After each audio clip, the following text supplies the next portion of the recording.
And APB, American Protection Bureau, voted #1 best on Long Island for all your security needs. Call 631-390-9050. That's 631-390-9050. APB.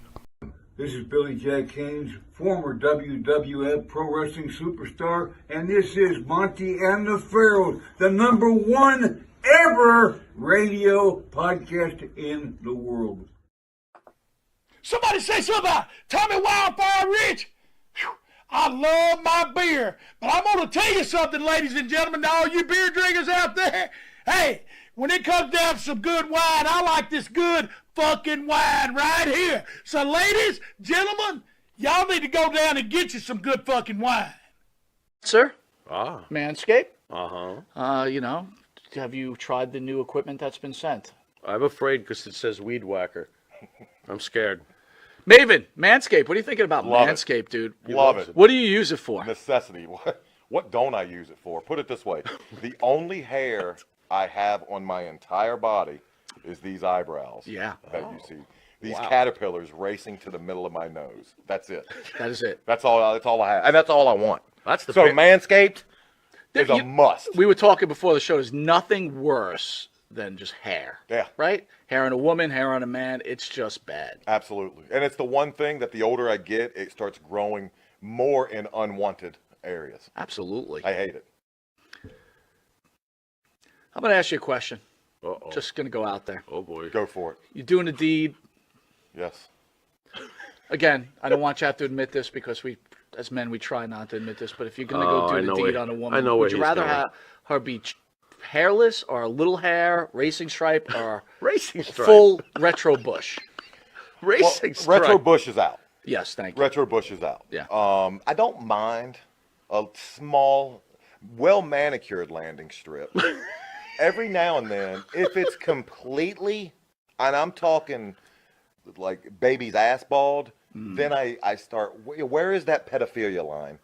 I don't want to wander into that. That's very thought of it like interesting. that. I never thought about that. You're a smart dude. Holy shit. So if the landing strip is clean enough for the plane to go in smoothly, you're cool with that? If the landing strip has, like I said, well manicured, Yeah, you can see both sides. It's not Like blinking lights on both sides of that landing? I don't want, I don't want the shrubbery going off into unwanted areas on that as well. Gotcha. Oh, look what you found. Ooh. I got to be all honest though. Hey, the older I get though, I don't think I can be as I found it! Have you ever gone down there and she slowly brings down the underwear? Then What is retro? Just, Absolutely. You're like, whoa! Wow, Yeah, like, I'm 46, like it pops of course. out? Do you walk out or what do you do? No, I muster through. I muster up the courage to get He's through. a trooper. Yeah. He's a trooper. Gotta give him an A. Not all heroes wear capes. Yeah, There you go. I hear you. There you Listen, go. I couldn't Super say. Bush. I couldn't say it. Well, if you have the same beliefs as Maven does, Manscaped could help you. Absolutely. The weed whacker. Absolutely. What are you thinking? I'm thinking that I may have to, go in a room, close the door, and hang out with the weed whacker for a little while. Yeah, I think you're a retro guy, aren't you? I like 70s adult films, if that's what you're getting at. Yeah, there you go. Yeah, But only with that, Ron we're going to take a Jeremy, quick Batman. commercial break and we'll be Anyway. back with this wrestling icon, Maven.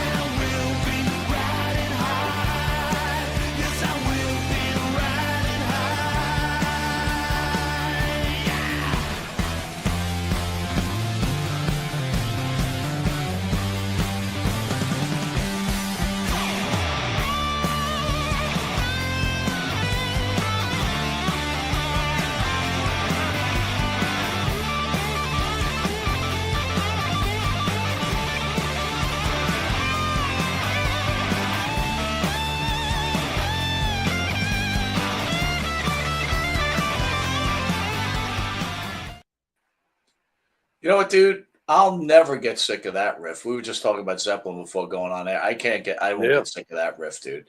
In fact, I'm telling you what, we're putting a petition out there.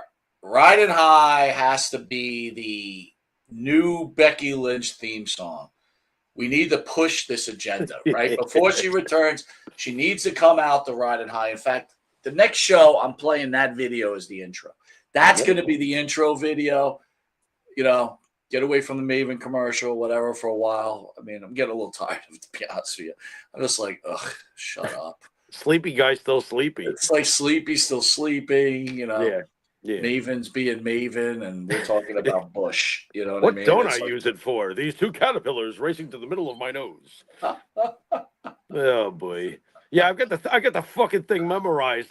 I know, it's like Fucking, enough. that's great. Yeah. Enough. Exactly. Time for a new cheesy commercial. You know? And then I think, I'm sorry. I just like, I don't know. But, you know, I don't even want to say it. It's just like, I feel like it's a beard, you know? It's like, oh, yeah. I must muster through. It's like, yeah. You're mustering through, right? There you go. You're right back to the Nathan's hot dog. It's like, there you go. Right back. You're mustering through, all right, buddy. Oh, we all know boy. that. We all know that, right? So, boy. Vaseline not included. He's riding high, all right. You're not boomfing right, Norton. Oh, so John Cena Sr., man. What'd you think? What do I think? What I always think of John Cena Sr. Great human being. Love him. Great parenting, by the way. Great parenting. But listen, dude, I could not stop laughing. You're a bad parent. I'm thinking to myself, like, oh my God. I mean, grown men are crying because John Cena kicked Cody in the nuts. Grown men are crying. Yeah, it's rough, man. Like this guy. All right, we got a live reaction going on right here. John Cena has just turned heel, lifelong fan since childhood. Josh Jones, your thoughts on John Cena becoming a dirty rat? Don't talk about it. Are you upset? See his eyeballs? You okay? I'm upset. All right, guys, we're going to go get some Kleenex. We've got a problem here. See these eyeballs? He was as Where's dry. Where's that CM Punk kid He was picture when you as need dry it? as the desert. He wasn't crying. You're out of your gourd. Dude, I didn't say it. He said, see He his pointed right at his eyeballs. eyes because he was See his upset. eyeballs. You're misinterpreting. This is terrible. Go on. That's fucking crying, man. Come on, toughen the fuck up. Hey, you know what? Can I at least tell the true story? You know, Yeah, come on, man. Let me. You know, when Cena turned heel, I was at work. And I was watching with the guy I work with, and he's 25 years old, and he loves wrestling, and he's been watching and loved John Cena since he was 5. He told me how he had all his figures at home. I find that cool. You're a huge John Cena fan. I've never been, right? So when John's turning heel, I'm watching it with him on my phone, and it was amazing to me because I've never rooted for John, and after 20 years, I was so like, go John, turn. I enjoyed it so much. And I had the kid next to me who grew up with the John Cena, just like we grew up with Hulk Hogan. This is Captain America. And it was really, to me, awesome to watch his reaction as it was happening, while at the same time not blocking mine at all. I was like, oh my God, this is great. And he was like, oh my God, I can't believe he did this. It was beautiful. Coming from a fan's perspective, it was awesome to see one person. The one thing I know about you, shocked, dude, and the other person was like, like, "Oh my thing God." I know about you, when you see true passion in people, I see That's the what I emotion. saw.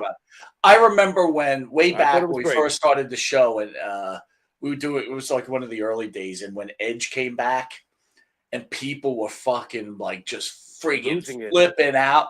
You actually got very emotional. I put the clip all the people losing their shit. Mm-hmm. You know, there were people screaming, crying, whatever the fuck was going on. And you were like, you got very emotional, dude.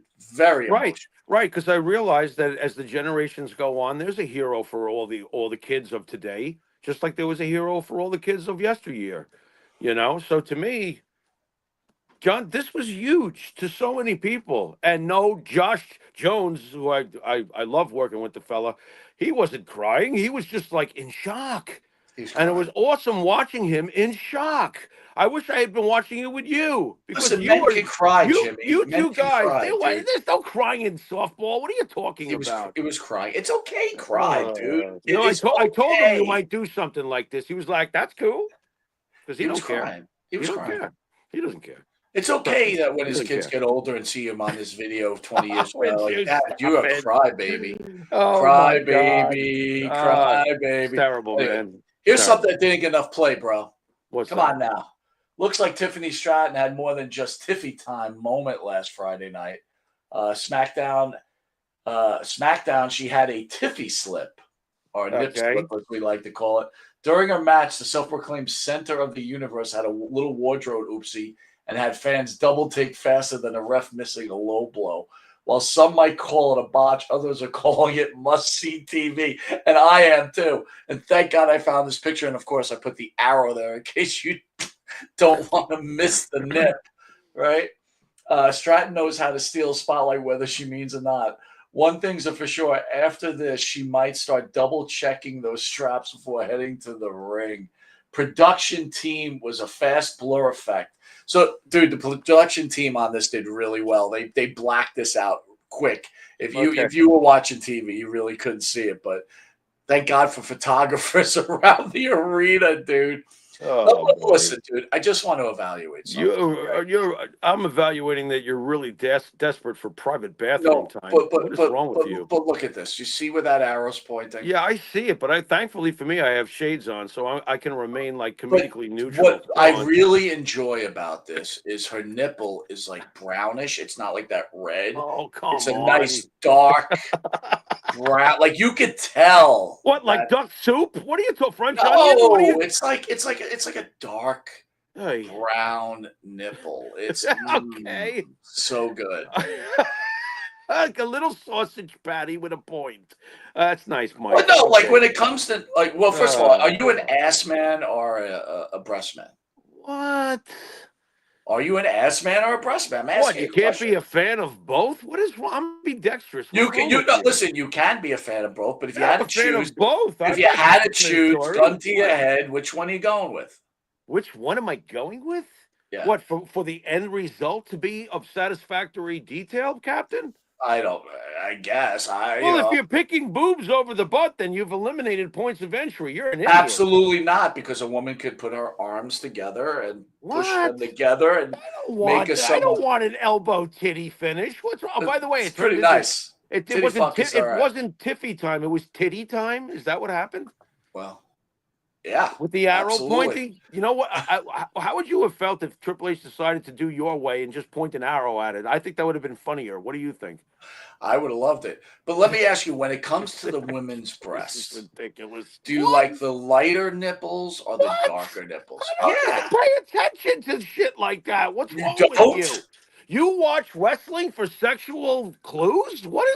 It was a mistake. It was a malfunction. Okay. No, but I'm just saying. Arrow. What do you want me to tell you? I'm saying in general, man. Hey. Like, what do you enjoy? The darker or the lighter nipple? That's all I'm asking, dude. It's not that difficult of a question. I think it makes no difference to me. If it looks good, it looks good. All right. So let me ask. Well, what? One has to look better than the other, I would think. Depends on the individual. All right, which was more important to wrestling? What? The John Cena heel turn or the nip slip? Seriously, I'm asking. Seriously. Well, Mike, I hate to break it to you, it was the John Cena heel turn. Okay? That sucks. Really? Really? Because the little arrow thing is not going to be around and talked about 100 years from now. I got to be honest with you. I really want to do a show on this for like an hour. What color is it, Mike? I have my shades on. It's a darker brown nipple, which is beautiful. Nice. Okay. So there's nothing more enjoyable than a woman with a dark brown nipple. Is that the Italian in you that prefers that? I don't know, man. I don't know. I just all I can tell you is before. Makes no difference to me. Okay. That fucking Ludwig, what is that? Ludwig Borger? What is that guy's name? Is he the one that's with her? Oh, yeah. What the hell, dude? He's built so strange, and he's got Franken German face. What are you talking about? Dude, the guy's got tiff. Come on, bro. Man, that's right there. Right. You know, I think we spoke about this many times before. Yeah. When you reach a certain level of a woman in your life, here we go. And it ends, what do you do? Where do you go? You muster through. No, dude, I'm a trooper. Dude, look, think about it this way. Is Tiffany ranked Tiffany? Is she a 10? You know what? If not, she's at least a 9. All right, so she's a 9. And a 9 is very high up there. I mean, like Raquel Welch in 1966 to me represents a 10. Okay, can't argue that. Won't I'm argue just saying, that. if you're asking. I won't argue that. Right. When you reach a 9 and a 10, yeah, it's only going down from there. Not Unless you look true. like fucking no, dude. Listen. Not true.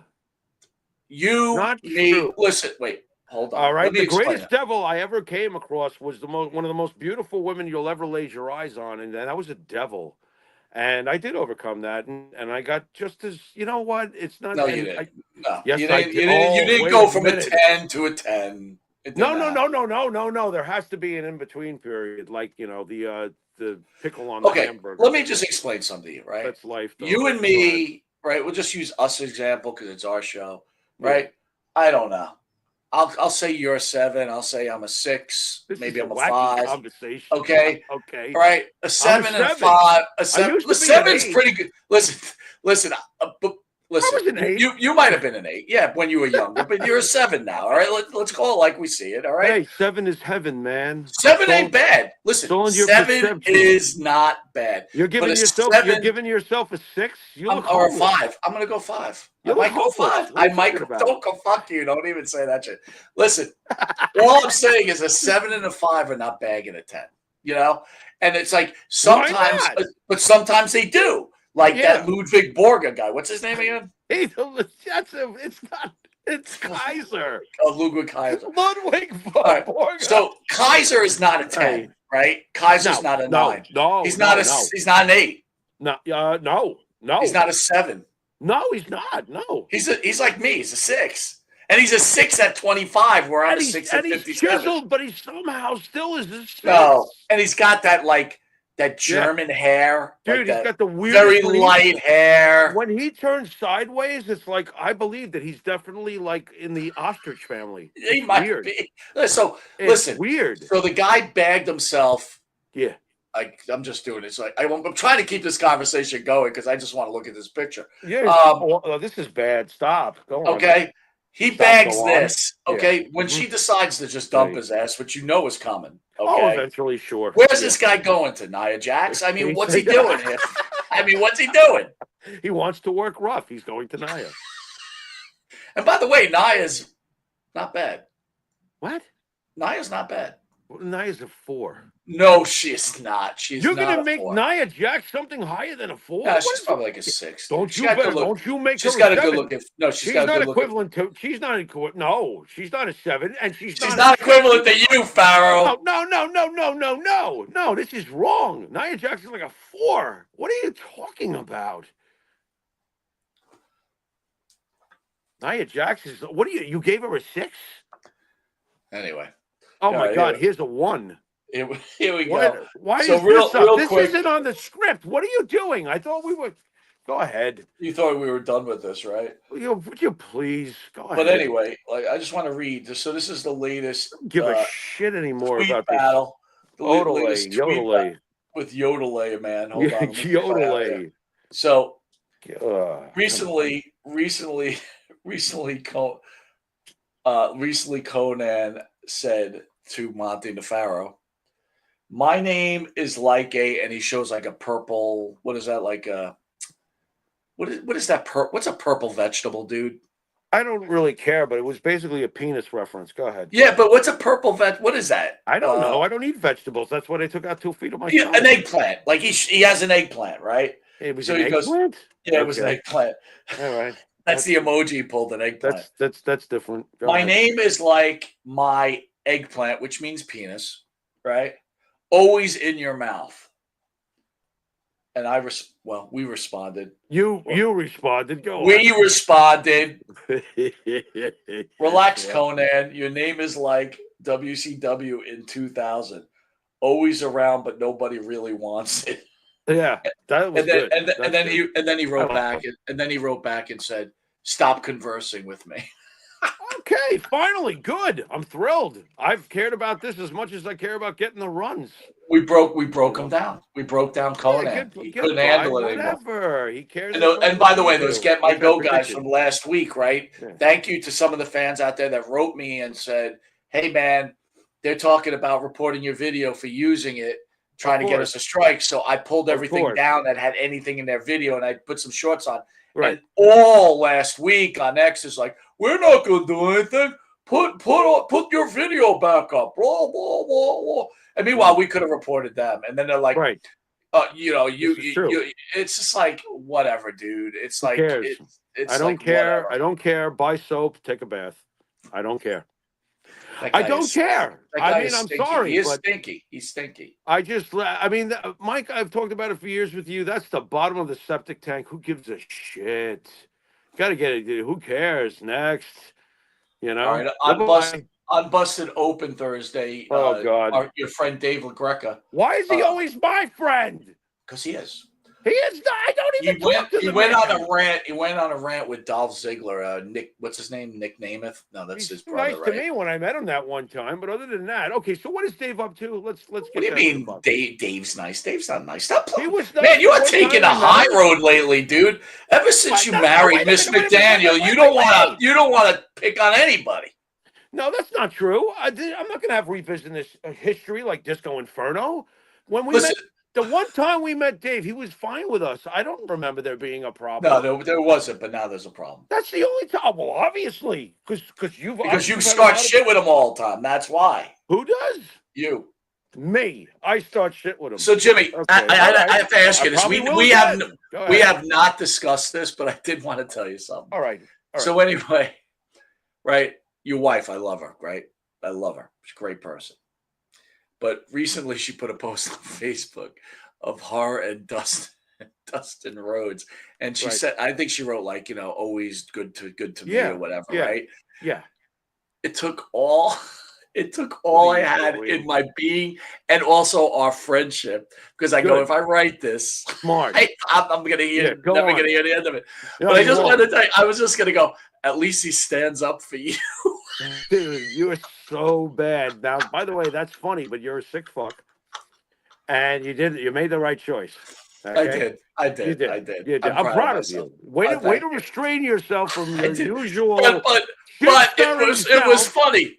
Yeah, it's funny. It's funny to us because we're warped, but it's not funny to certain others, and I don't want to hear about it. I know. Well, that's the main reason. I said if I post it, she's gonna bitch on at her husband. It would have been valid. And it would have been valid. That shit-stirring motherfucker. And I'd be like, yeah, that's exactly what he is. A shit-stirring motherfucker. By the way, I was born down here, and that makes me laugh, too. Most of the people who live in my area are not born in this fucking state. Wait a minute. Let me ask you something. Yeah. Is shit-stirring, when I'm with a said individual in a hotel room and I'm bragging about it, is shit-stirring when your wife says, well, she slept with Jim Ross, and that's shit stirring too, right? Why is what's good for the goose is not good for the gander? Please explain that to me. But I'll explain it to you real simple. That was a private thing that she told you privately.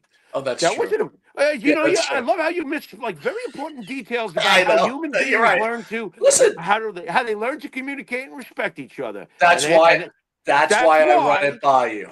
Yeah, thank you. I appreciate that. You're still a smart man. Listen, I forget things. I forget things, dude. I forget things. I'm sorry. Yeah. Well, anyway, so LaGreca and Nemeth start talking about who was greater, the Beatles or... Did you say Ziggler was in the room with them? Yeah, Ziggler, yeah. Okay, go on. And LaGreca was talking about how the Beach Boys are better than the Beatles. And, we're both very big Beatles fans. I don't know where you stand on the Beach Boys. We never really discussed them. I know where I stand on them. Yeah. But anyway, I'm gonna read these reasons why the Beach Boys are better than the Beatles, and I know you're gonna have a response whether you agree with it or not. I'm pretty sure you're not going to agree with it at all, right? But I thought it would be a very interesting conversation. But battle, the Beach Boys versus the Beatles. Are you ready? Yeah, I definitely am. All right. Now, before we begin, Mike, I'm sorry. Now, before we begin, because I have seen the script and stuff, here is my disclaimer before we begin anything. Without the Everly Brothers during the 1950s, with their blanket velvety harmonies, neither one of these bands would have hit the levels that they did with their composing of harmonies. So there is a point of origin, and to me, it occurs in the 50s when rock is being born. And the Everly Brothers with Bye Bye Love and so many other songs that we all know from them created this beautiful velvety sound.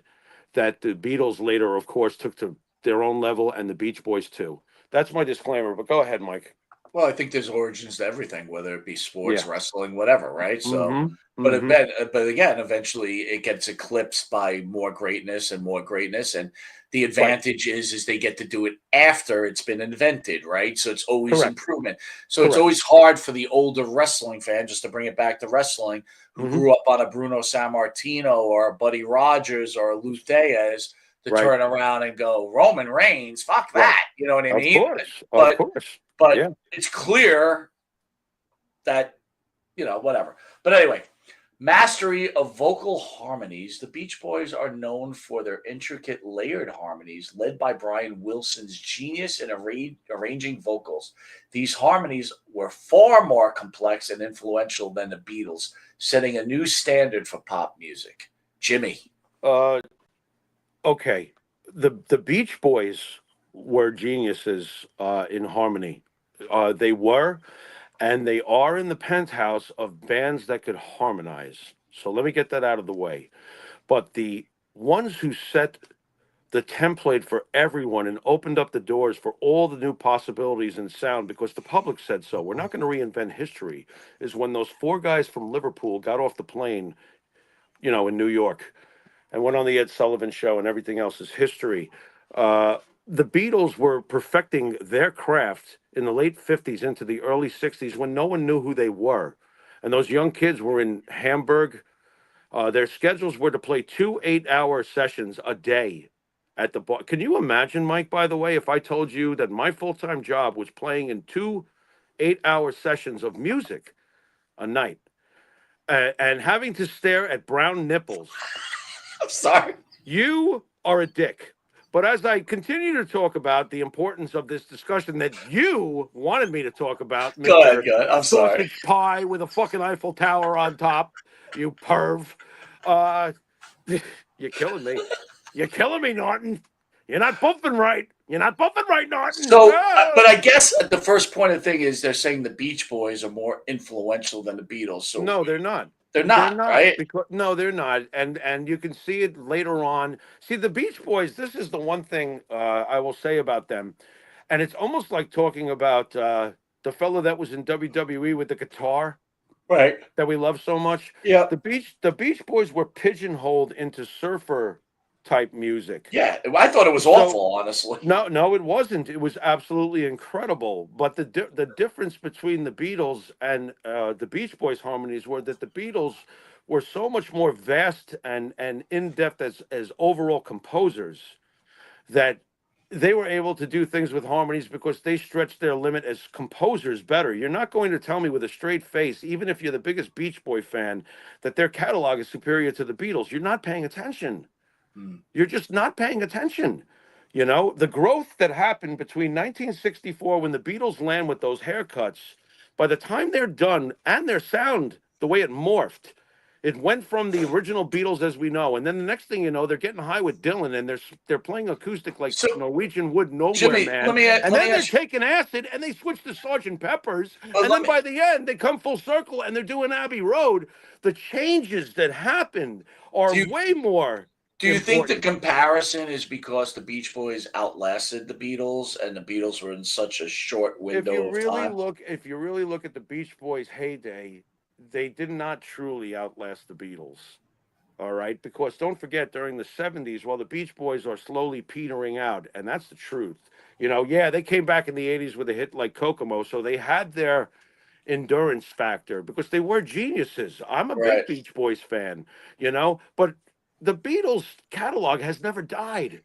They still sell a kabillion records. And you had John and Paul and George having very successful solo careers during the 70s. Also, the Beatles were very much alive in many ways. Still selling also albums. To correct myself, yeah. I was listening to an interview with John Lennon. John Lennon goes, the fans only knew us being together for 6 years or 7 years. We were together much longer than that, and that's why we got worn out on each other. It wasn't like we did 5 years together. We were done with each other. We were playing with each other for a very long time. All right, next one. They were. Musical innovation in production. Albums like Pet Sounds showcase groundbreaking production techniques experimenting with unconventional instruments and studio effects. Their approach to music as a form of artistic expression influenced not only the Beatles, but the entire music industry. They were definitely brilliant. There's one brilliant person in the Beach Boys, just to point it out, and it's Brian. It's Brian Wilson. Okay, Right. there is one genius in the band. Right. Everybody else is very adequate and great at what they do, but there's one true genius, and it's Brian. All right. Paul McCartney has said on record that Pet Sounds was influential to how he was thinking. But the end result is what you put on paper. And history has said that Pet Sounds was a classic, okay? But history has said that Sgt. Pepper's is the one because of all the things the Beatles did on it and all the experimentation that was done on it. You're talking about going from She Loves You to Lucy in the Sky with Diamonds. Okay, the way the Beatles were changing culture and as people was so impactful on everything. There's never been a band that has ever done that in society like that.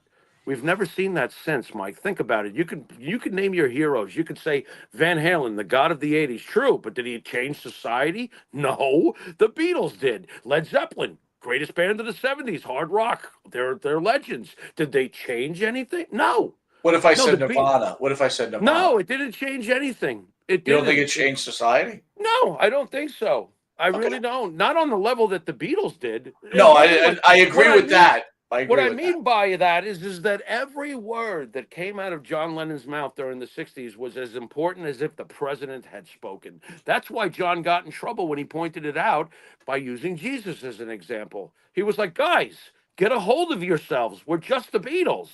Was his point. But because he said we're bigger than Jesus now, he was really trying to get people to realize, calm down. I can't even go outside, which was the reality of their fame. All right, how about they this? They couldn't go outside. Longevity and sound evolution. The Beach Boys adapted their sound over decades from surf rock to complex symphonic pop to country and even psychedelic rock. While the Beatles evolved quickly, the Beach Boys' ability to shift with the times was impressive.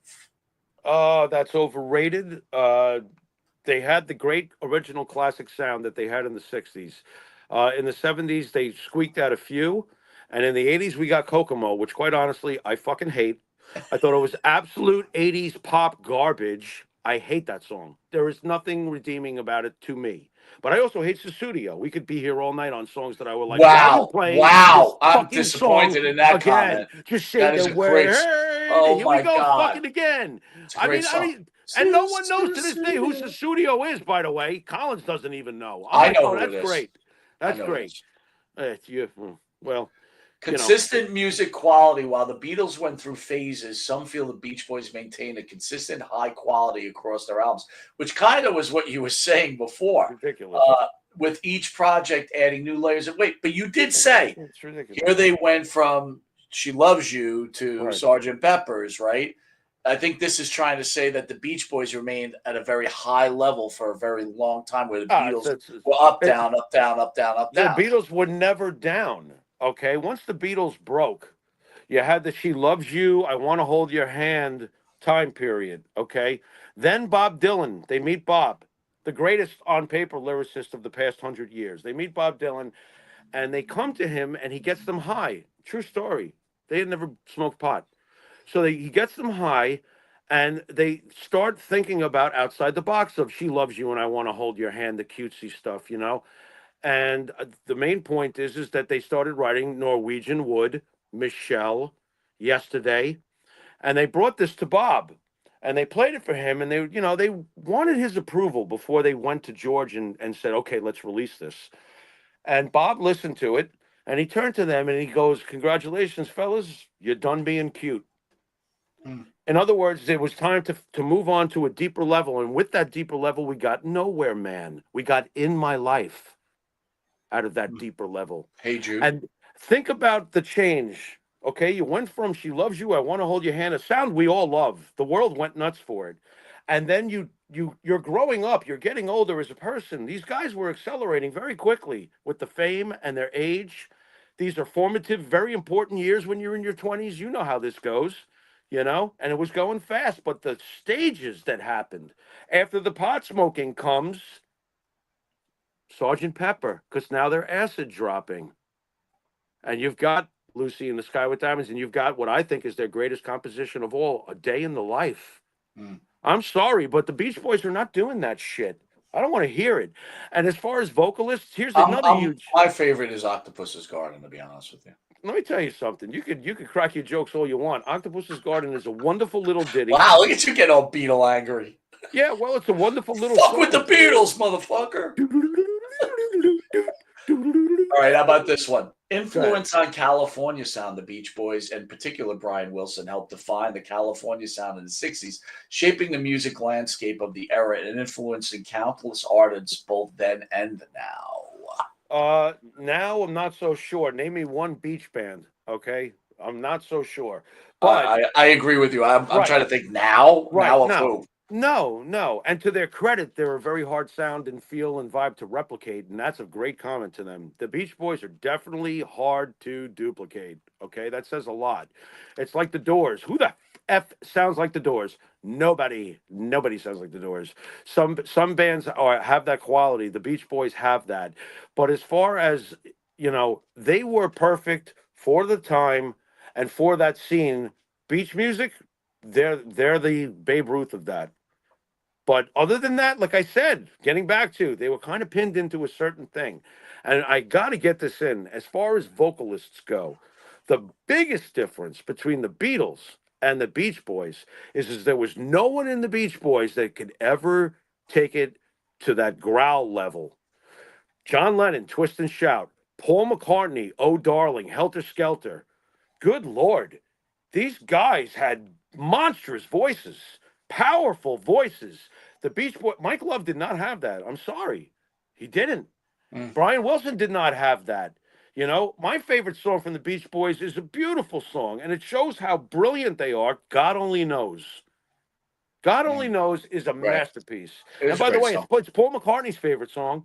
Paul McCartney has said it 1,000 times. If there was one song I could write that I didn't write, it's God Only Knows. So the respect between the Beatles and the Beach Boys is obviously there. But who accomplished more and who was better as composers and as harmonizers? I'm sorry. At the end of the day, as much as I love the Beach Boys harmonies, they're incredible. Surfer Girl. Oh my God. You may get mad at me at this, but I would take Alice in Chains over the Beach Boys every day of the week and every weekend and every minute. Well, I'll say this much. I've always felt that Alice in Chains was the Black Sabbath of the 90s with harmonies, and that's nothing but pure love going out to Lane and Jerry, because Staley and Cantrell, holy shit. Boy, could they harmonize. Alice in Chains has amazing harmonies. Absolutely. So I wouldn't be upset with that, at all. All right, pioneering studio techniques. Brian Wilson's work on Pet Sounds. Seems like they hang on Pet Sounds all the time. By the way, they have to. That's what I'm saying. But it's like when you talk about the Beatles, you don't hang on one album, right? You know what I'm saying? Right. It's like a lot of these bands have Fleetwood Mac, Rumors. Yeah. It's like a lot of these bands have these epic albums, but after that, it's okay. You know what I mean? So compared to the Beatles catalog, that's what I'm saying. It's like every comment is about Pet Sounds, and Pet Sounds is a great album, but you don't talk about any of the other ones. Yeah, and the Beach Boys didn't have, how we back in the day when the top 10 was really important, Mike. Right. The Beatles at one point had 8 out of the top 10. Yeah. What are we talking about here?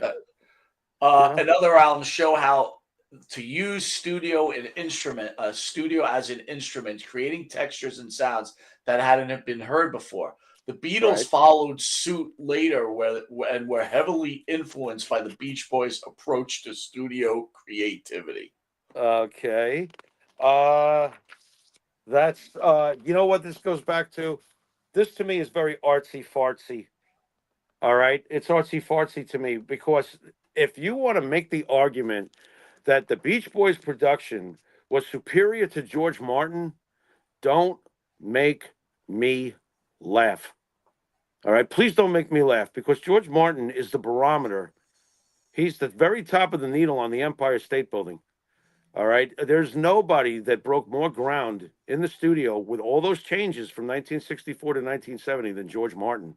George Martin was running tape backwards. George Martin told them that the distortion sound that actually accidentally happened right before I Feel Fine.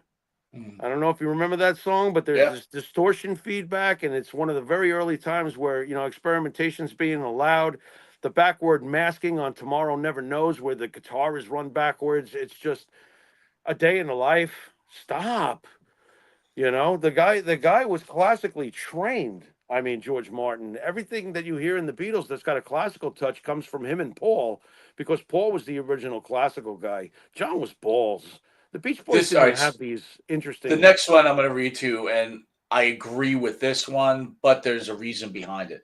The culture impact beyond music, the Beach Boys influenced not only music, but also the culture of Southern California.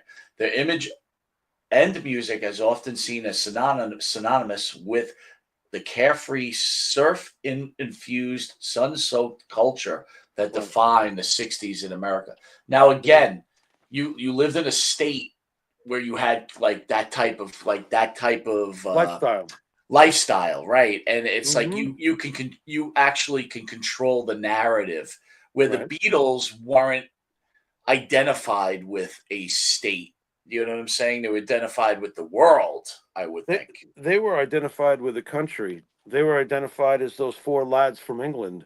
The whole world responded to the Beatles on a much higher plane than the Beach Boys could ever imagine. Again, the Beach Boys were the perfect picture for what California sunny surf was like. And, don't forget, though, the very same state spawned the Doors. Jim Morrison and Ray Manzarek met on that beach, probably the same beach that the Beach Boys were doing stuff, So the Beach Boys were perfect for the time period they were in, but their cultural impact on the world compared to the Beatles, that's hilarious to me. All right, how about this one? Influential album, Pet Sounds. Again, many music critics consider Pet Sounds one of the greatest albums of all time. Its influence is profound, particularly on the Beatles' own Sgt. Pepper's Lonely Hearts Club Band. Brian Wilson, songwriting and production, set a precedent for an album-oriented rock. You know what this goes back to me? The ones who say this, I just believe are the artsy-fartsy ones. Did Paul and John listen to it? Yeah, but did they say we want to make an album just like this? No. It's their compositions at the end of the day. How you cannot, anybody who tells me with a straight face that Pet Sounds is deeper on a composition level and better than Sgt. Pepper's, are you kidding me? That's artsy-fartsy to me. Who I can't stand? We might as well go into this too. I can't stand, God rest his soul, Lou Reed. Velvet, whatever they were, Underground. I never got any of that artsy-fartsy shit. And he used to talk shit about the Beatles. And I'm like, bro, what'd you give us? Take a walk on the wild side? That's what he gave us. That's it. It's like, That's dude, it. Shut up. Shut up with your artsy-fartsy Well, I think a lot of people put themselves on a pedestal. How about this? Brian Wilson's genius as a songwriter. Yes. You just mentioned it. He created emotionally complex songs like God Only Knows, something the Beatles were unable to accomplish. God Only Knows, oddly enough, wasn't sung by him. It was sung by his brother, I think Carl. As far as his composing level, I've already said the guy was one of the greats. He was great, absolutely great.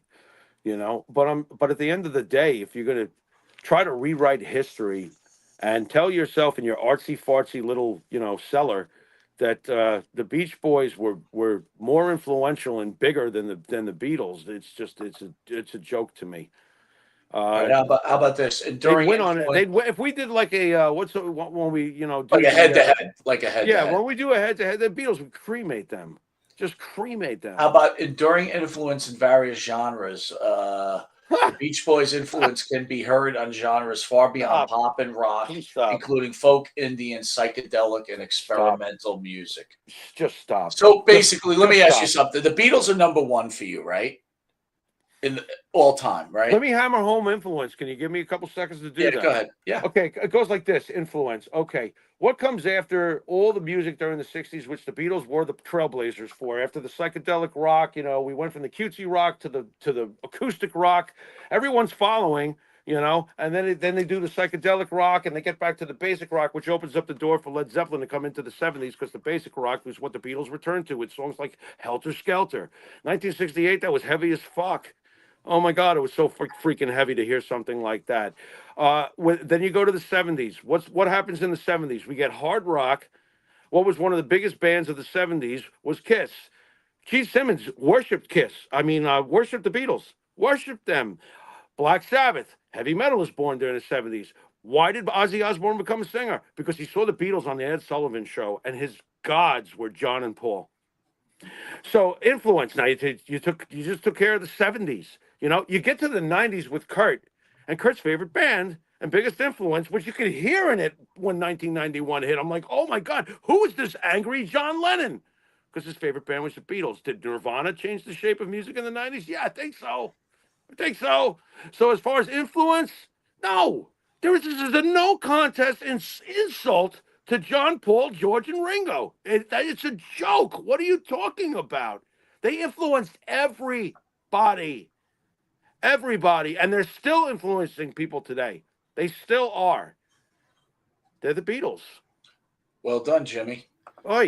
I want to remind everybody you're watching Long Island's #1 pro wrestling broadcast, Monte and Pharaoh, where we're shooting from our local locations as our studio is still being renovated. I'm asking everybody, please like and subscribe. Hit that QR code, and it'll be easy. Just go right to our page, and boom, hit that like and subscribe. Also catch us on Twitch TV, Facebook Live, also a streaming channel called Stripes TV. It's free. Please sign up for it. Please join on Stripes TV. And if you're lucky enough to live in New York, catch us on New York Cable, where over 150,000 people are watching us weekly. And then also, we're on audio, where we're hosted by Believe, BLEAV. You catch us on where all audio can be listened to if you just don't want to look at our faces. So, Jimmy. Okay. Mr. Cena. Yeah. Makes a heel turn Saturday. Big deal. Big deal. Big deal. Oh, yeah. So we decided to do a show on what we feel are the greatest top 10 heel turns. Now, I've made the list. As always, I'm asking you to please either like it or deny it and give me your reasons why, and we can maybe discuss it. So I'm going to open up with number 10. Yeah, right. Ric Flair betrays Sting at Halloween Havoc, 1995. Sting always trusted Ric Flair despite years of betrayal. But in 1995, Flair did again, turning on Sting and reforming the Horsemen with Arn Anderson. The Stinger was once again left heartbroken, proving that trusting the Nature Boy is always a mistake. What do you think of number 10? I agree. It should be on the list somewhere. This was big time. See, the problem is we're so WWF heavy now. Yeah. Okay. It's now? hard. Well, Always.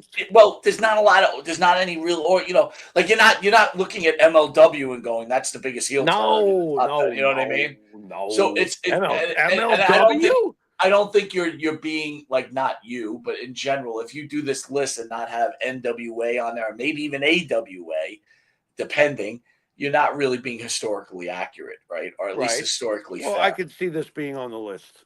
Okay. So you're good with this? I am good with this. And think about what it led to eventually with Sting. Think about what Sting turned into ultimately. Yeah. And that's right. That's 100% right. It's huge. It's huge. Go on. Number 9, Paul Bearer turns on The Undertaker, 1996. Paul Bearer was The Undertaker's trusted manager for years, but at SummerSlam, he shocked the world by betraying Taker and siding with Mankind. The heel turn would eventually lead to the debut of Kane, changing the WWE forever. It's pretty important. I'm going to give it its flowers. It's pretty important, right? At the end of the day, it helped get Foley over, as I'm now looking at it. It helped get Foley more over. It allowed us to have the introduction of the Great Kane. Yeah, I could see this being on the list. Sure. Okay, good. Yeah, So, I can. so far, we're going all right here. Yeah.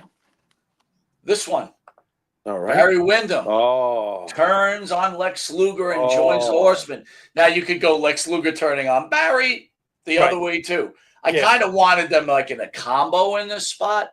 Thoughts on that angle? This could be lower on the list. I agree with you, Jimmy. 100%. This was 100%. This was major. Like, I was completely engulfed in this.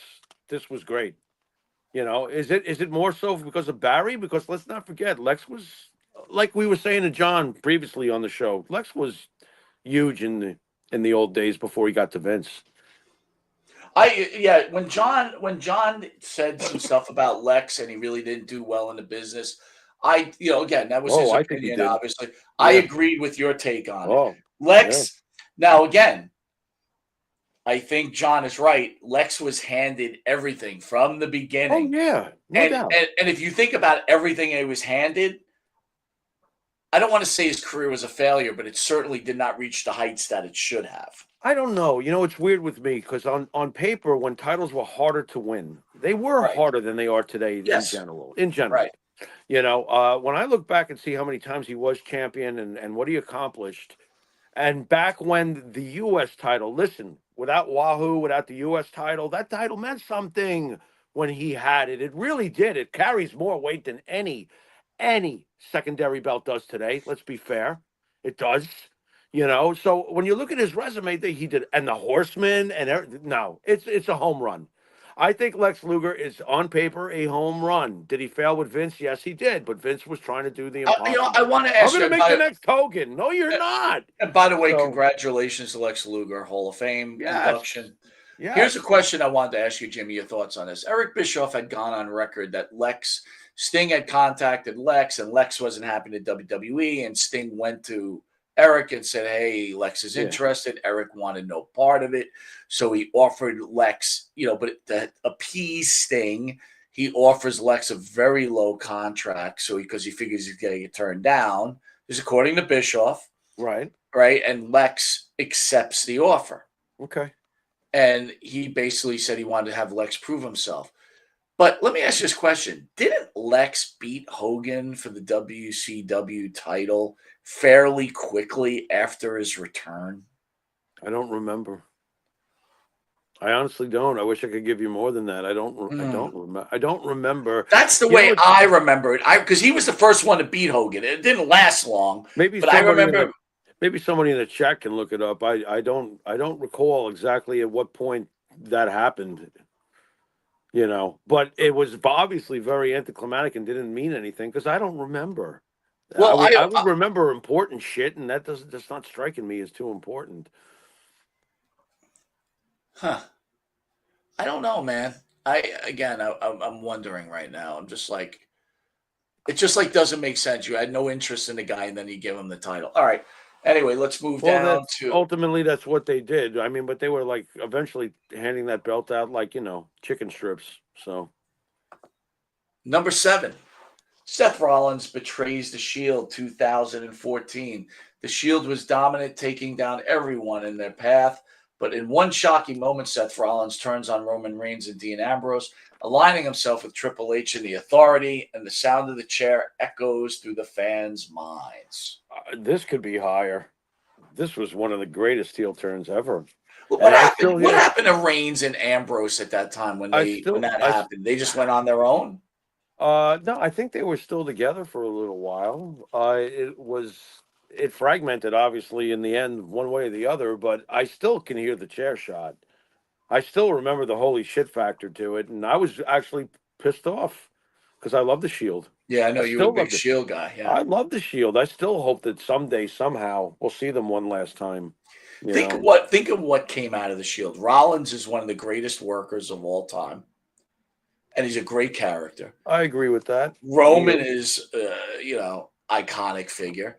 And as much as we don't like AEW, Ambrose, John Moxley, has built himself quite the career. It's not like he hasn't. You know what I mean? Honestly, to me, John Moxley is a no-brainer first ballot Hall of Famer. I agree. I agree. You those three guys were, what they went on to do. I mean, and what they were in the Shield. Look, that's one of the greatest factions in the last quarter century. Agreed? I mean, the Shield was fucking fantastic. Agreed, 100%. No Wyatt family? You got to have the Wyatt family between the two of them when Bray was Bray. Oh, God. That was some great stuff. The Mega Powers explode at, I believe this is number what, 4? No, hold on. No, this would be number 6. All right, hold on. Let me get my script back. Because you got Rollins twice at 7 and 6, so I'm assuming. No, this is number I 6. fixed it. That was okay. number 7, so this is number 6. Okay. The Mega Powers explode. Randy Savage turns on Hulk Hogan in 1989. Savage and Hogan were the biggest duo in wrestling, but jealousy over Miss Elizabeth caused the Macho Man to snap, and leading to one of the greatest WrestleMania feuds ever. Huge. It was huge. And I remember being torn about it too, because when you look at it now, it's like, yeah, if I was Randy, I would have felt that way too. But at the time, I'm like, oh no, don't you turn on Hulkster. Right. But I got to tell you, when that I Hate You Hogan promo they do, and he starts explaining and they're showing clips, it's funny. It's almost like Karate Kid, Ralph Macchio, and what's his name? Like, when you think about Ralph Macchio, the good guy, he goes and takes the dude's girlfriend.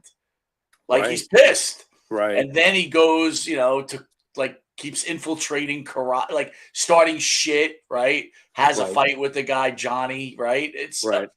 I got to tell you, man, it's funny how when you look, it's almost like what's happening with Kevin Owens. Mm-hmm. Everything the guy says, he's right. Kobe's a piece of shit. They they gave him the belt, and now he just goes wherever, right? It's like, you don't know where to go. No, you don't. And you know what the best part about that angle between Hogan and Savage is that when you really think about it, what made you root for Hogan in that situation was Randy's paranoia and inability to be reasonable about a situation. Hogan played the victim perfectly. Think about it. In premise, you're right. What's he doing moving in on the girlfriend? But that was never really proven. And Randy couldn't take the questions in his own mind. This was so great because it's kind of based in reality. We know how protective and overly protective Randy was. So how much of the real Randy was pouring out into those promos? He did hate him. He hated him for real. Yeah. I mean, he hated him for real. And he was really, truly that paranoid about Elizabeth in real life. So this is one of the greatest heel turns ever, and a lot of emotions were ripped right out of the viewer sitting at home because I was so torn. Because you loved them both. We all loved Randy, and when Randy turned heel, I learned to love him that way too. But the fact that it happened with Hogan, who's our guy, I'm like, oh my God. It's so funny when it comes to Randy. Right. And boy, I got to say this. I really do miss Lanny Poffo. I really do. Oh, yeah. I do think about him too sometimes. But it's like when Randy came in as a bad guy, I loved him. I loved him just as much as I loved Hogan. Yeah. And then when he joined the Mega Powers, I fucking loved him so much. But when he turned on Hogan, all of a sudden he quickly fell down my list. Even though he did great gimmicks like the Macho King and all that stuff, I still hated him. It was lost. No, it was lost. There was nothing like the original way Randy got over when he was loved by the crowd and Elizabeth was adored, and they were this beautiful wrestling couple. And that's what everybody fell in love with. And people wanted to cheer for Randy, but to Randy's credit, when he turned, come on, it's a success at the end of the day, But it's true. He was never the same Macho Man. He was a different kind of great Macho Man, though. Number 5. Vince McMahon screws Bret Hart, Montreal Screwjob, 1997. Was it a turn or real-life betrayal? Either way, when Vince McMahon screws Bret Hart out of the WWE Championship at Survivor Series 1997, it cemented McMahon as the biggest villain in wrestling, and Mr. McMahon character was born, and the WWE was never the same. Bret screwed Bret.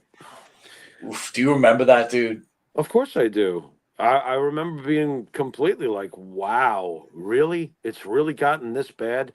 And yeah, I do believe that it really had gotten that bad. To this day, people always like, it was all the work. No, it wasn't. You don't wind up not coming back for 13 fucking years. Don't tell me that it was a 13 year plan. I myself thought it was a work, but I got to tell you, knowing wrestling now, No. Someone would have said something at this No. point, right? It was not, and you can see how real it was. Come on, it was so fucking real. You know, I mean, watching Shawn trying to get out of that ring. You remember that Mm. when he's trying to get, because he knows if Brick grabs a hold of him, he could really get He's fucked going to up. hurt him. Yeah, Yeah, absolutely. you know, I mean, spitting on Vince and everything else. Did it make for great theater? Could it have been written? Yeah, sure. Anything could be fucking. But let me written. ask you But this it didn't question feel though. that way to me, and not 13 Why- years to be gone and come back. Get out of here. Why, after screwing him, would you leave Yeah. the camera on him and then he could do WCW and like? To me, some things didn't make sense. No, of course not. Of course not. You know, and keep in mind, and I'll answer that question. The reason why the camera was on while he was writing WCW is where's the guy who always tells the cameraman where he wants his shots? He's busy getting clammed on. That's true. He wasn't. Great point. He wasn't up in the truck. I can't argue Do with the you. fuck. There goes the camera again. I'm getting so pissed off over here. I'm like, do the fucking math, folks. You know, it's, once in a while in wrestling, yeah, real shit does happen. Live with it. Now I have to come up with a conspiracy. By the way, I want to tell everybody, catch us on ESPN Florida. We just shot it at 6:30. It's on YouTube. We'll be putting it on our channel as always. Once I get the video and cut it a little bit, where we speak about last week's chamber matches and some very interesting comments. All right, Jimmy, here is number 4, which the reason I bring up ESPN is because really people forget about this. And the great coach even said, people don't remember this as a heel turn, but really it was. Oh, God, it was huge.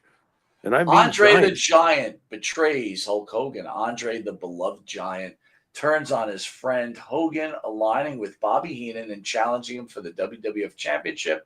The betrayal led to their legendary WrestleMania 3 showdown, where the Pharaoh on ESPN makes fun of Piper, saying to Hogan, he's bleeding. Brother, you're bleeding. I didn't make fun of Piper. Yeah, that was a great moment. Yeah, but you're just like this, brother, you're bleeding. Yeah, there was emotion to it. Brother, you're bleeding. No, it was great. That was very, very, very great. Hogan gets... sometimes it is true. Hogan gets way more credit than Andre for the WrestleMania 3 situation, but without Andre, forget about it. Andre was always, in our childhood, growing up watching Andre, always a good guy. He was always a good guy. So when he turned, it was like, oh my God, and I was very nervous for Hogan. Weren't you? I mean, this is not like every other challenger. This is Andre the Giant. This is a problem. That was a huge heel turn. That deserves to be up here in this spot. I don't see why it wouldn't be. The interesting thing for me is you brought me into wrestling, but I'm trying to explain this. So you brought me into wrestling. And I saw Andre and Hogan actually live. I saw Andre and Hogan on TV. Right. But when this happened, Jimmy, I didn't care. Like, I didn't care that they had wrestled before. Does that make sense? Yeah. Yeah. Everything in the past was moot, and I found how were we able to do that as fans back then? I know they couldn't do that today, but we were able to do that. We had watched Andre Hogan live at the Nassau Coliseum. I watched them wrestle when Hogan was a bad guy before Rocky III. We saw Andre and Hogan at Chase Stadium in 1980 when he was with Blassie. He was a bad guy. He had body slammed Andre before. We had seen it, but for some reason we were able to just go with this. That he was going to fight the evil Andre, and that Andre had never been body slammed before, and all this. Somehow we all bought into this. What's the difference? Is it just today, like, the culture can't go with the script? I mean, what is it? We were able to do it. Well, the one thing, Jimmy, that I think that happened with us was we watched Andre beat Hogan every time. I know. When he was a heel, Andre always won. So when Andre turned bad, we're like, oh, he doesn't have a chance against Andre because he lost all the time. Right. And we had never seen Andre pinned. Let's not forget that. Yes, Andre exactly. had never been pinned, for God's sakes. From the first time I saw Andre the Giant as a 10-year-old, and what year is WrestleMania 3? 87? For God's sakes, I'm 17 now. Been watching wrestling for 7 years at least, and it's like, oh my God. The guy's never been pinned. No one's ever come close to pinning Andre. So that's why that matchup was so intriguing. You had the fever of Hulkamania, which was an unbelievable thing back in the 80s to be on board with that. You had that going on, and you had Andre. It was like the biggest obstacle Hogan could ever have was standing right in front of him, ripping his crucifix off. And yeah, it was great when Piper went, "Brother, you're bleeding." Right. I mean, it was great. Think about all the players in that scene right there. The names. It's unbelievable. How about Ventura when Andre challenged him? Ventura's like, it's just his emotion too. And honestly, dude, I think there was real emotion there. Like, we can't believe we're going to do this. You know what I'm saying? We can't believe we're doing Andre Hogan WrestleMania 3. So far, list historically accurate, or what are you feeling right now? Oh man, now I got to go backwards. Well, let's finish it up, then you can look at it. All right, let's try that. Oh, that's good. Okay, go ahead. All right, next up, number 3. Yeah. Shawn Michaels kicks Marty Jannetty through the Barber Shop window, 1992. The Rockers were the most popular tag teams, but HBK had bigger plans. His infamous super kick and the window smash sent Jannetty flying and launched Michaels into superstardom. It's huge. It's huge. It's one of the greatest turns ever. I could see why it would be at this spot. If I'm being historically responsible, I might list Andre and Hulk over this, though. I mean, considering the impact of it thereafter, look, we were going to have Shawn Michaels' career one way or the other, I guess is what I'm saying. Right. Andre and Hogan and the success of WrestleMania 3, come on. I mean, look at the impact of what happened there and what was to come for the company and for Hogan and the business and everything else. I'm sorry, but Hogan's footprint is larger. And the Andre turn, to me, is more historically important because you get WrestleMania 3 and everything that follows after that. Without the establishment of a Super Bowl, notice, by the way, it turns into the same number as what Broadway Joe brought to the nation with Super Bowl 3. WrestleMania 3 was the, yes, we have arrived on a commercial level.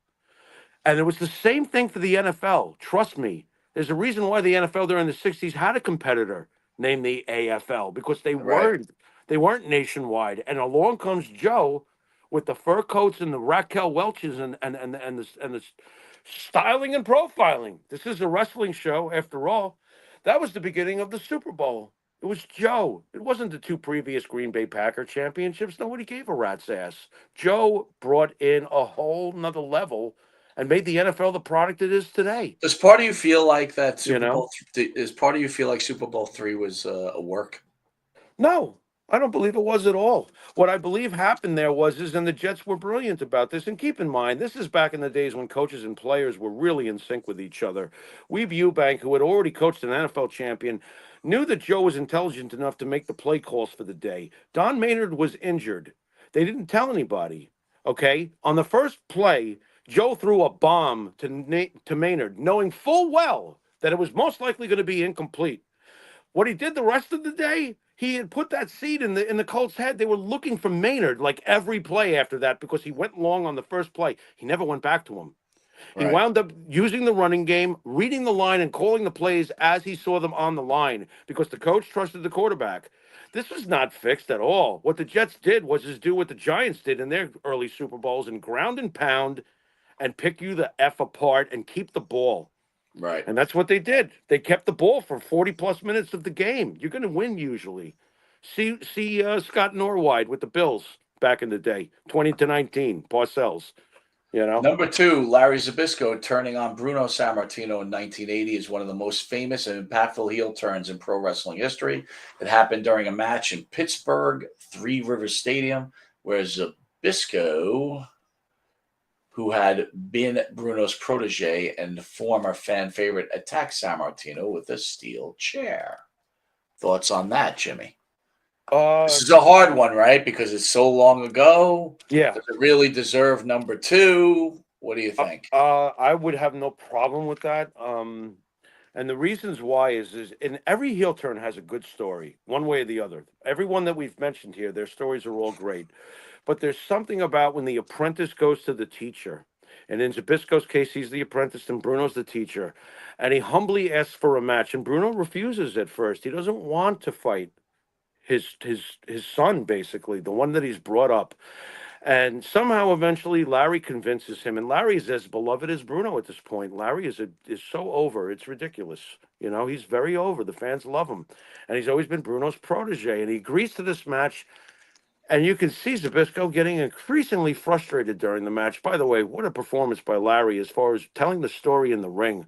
Bruno is outmatching him hold for hold, and you can see Larry getting more and more frustrated. You know. And then, of course, the match has its conclusion, and Bruno, wins the scientific way. He did everything clean, and Larry can't accept this. And Larry pulls that chair out, and I'm watching this. What was I, 12? 12 years old or something. I'm watching this at midnight on Channel 9 up in New York, and there's blood. I've never seen anything like this. The story that they wrote there was incredible. The student has turned on his teacher, and what a despicable thing to a 12-year-old who hasn't had real life smack him in the puss yet. Right. I'm Wow. like, oh my God, this is horrible. I mean, that was one of the biggest heel turns ever. And the story is what made it so good. It was so believable that this could happen. Number 1, Hogan joins the NWO in 1986, the most shocking heel turn ever. Hogan is the ultimate good guy, betrayed WCW and the fans at Bash at the Beach, aligning with Scott Hall and Kevin Nash to form the New World Order. Now, John Cena Sr. said that it was great, but everybody saw it coming, so it did not have the effect. Do you agree with this being number 1? I do. I do agree with it being number 1, regardless of all these other great heel turns. Did everybody see it coming? Well, the room I was in when it happened, no. I wanted it to happen because I knew as a lifelong Hulkamaniac that this shit had gotten stale. Right. And I was hoping that it would happen. And when it happened, I was the only one jumping up and down for joy. Everybody else was in a state of shock. Getting back to the friend that I work with, he was just in a state of shock. Like, what the F just happened? And if you look at the impact of it, it changed everything. It's still the most important heel turn as far as the business goes, because when it happened, you had now taken the greatest face in the history of the business and made him the greatest heel. And it's working. It's working. You have the birth of the NWO. I mean, you have the real birth of the Monday Night Wars occurs when Hogan does this. Right. Because when Hogan does this, now we've got something different on this channel that you're going to tune into, because as Vince is lost in cartoon world, the NWO is giving you like street thuggery. It's like, whoa, there's much more realism, which is what we were all looking for at that point. Like you said, Kurt Cobain came in the early 90s and pissed on the parade. Right. Yeah. So like the Hogan heel turn was, just as you've always said, a microcosm of society. We were looking for that kind of guy. Yeah. And when Hogan did that, colored the beard and came out in black, it's just like, oh my God, so much for your hopes and dreams, kid. And So don't forget, unlike John Cena with the heel turn, don't forget the promo Hogan cut. Hogan he didn't just do the heel turn. He took all the garbage being thrown at him and his partners. There's garbage. The ring is being littered. This would never happen today. I mean, he's pelted. Hulk gets hit with a full beer and starts to slick it back in his hair because he's that good on the fly. Well, Jimmy, but I think that's what even greater, when those fans just started throwing crap at him. Right. It was like, wow. But what about the words and the conviction that came out right there? That's Hulk Hogan's ultimate fuck you to all his detractors. If it wasn't for Hulk Hogan, you wouldn't be where we are today. If it wasn't for Hulk Hogan, like he was just hammering home what he had done for the business. Yeah. And what he was about to do for the business. There's no Monday Night War. There's no Attitude Era. There's no nothing without that heel turn. How about when he says, tell these people to shut up if they want to hear what I have to say? Right. Oh, yeah. It was great. He controlled that crowd, as nervous as he may have been on the inside. And by the way, what a gutsy move to make. Yeah. Wouldn't you be scared to death? I'm Hulk Hogan. I've built this incredible Hulkamania thing for Remember when years. Kevin Sullivan told a story that he had to keep Hulk Hogan locked away in his house because he was afraid Hulk was going to bail out on the deal, Yeah, right? yeah. I Let still me. think it's the most important, but we haven't discussed John's heel turn on this Well, list. I was going to ask you. So coming off Saturday, where does John's heel turn infiltrate this top 10 list?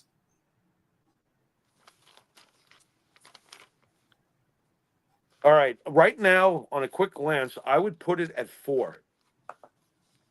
Putting what in front of it? At a quick glance, I would put it at 4. I would put Hogan as 1. At 2, I would probably put Andre and Hogan because of what happened at WrestleMania 3 and everything that followed. Fair enough. At 3, I would probably still put the screw job from Vince and Brett and everything that followed afterwards. And Brett's, going to WCW, it's not working. The ultimate collapse of WCW, the business implications of the takeover and the buyout, everything that happens there, I would put that at 3. John, to me, because he's John Cena and because The Rock was involved and because Cody Rhodes is the biggest merchandise seller today in the business, but most importantly, because of John, I would say that John's heel turn, and by what I saw, just with my own eyes with my coworker who grew up with John, this is very important.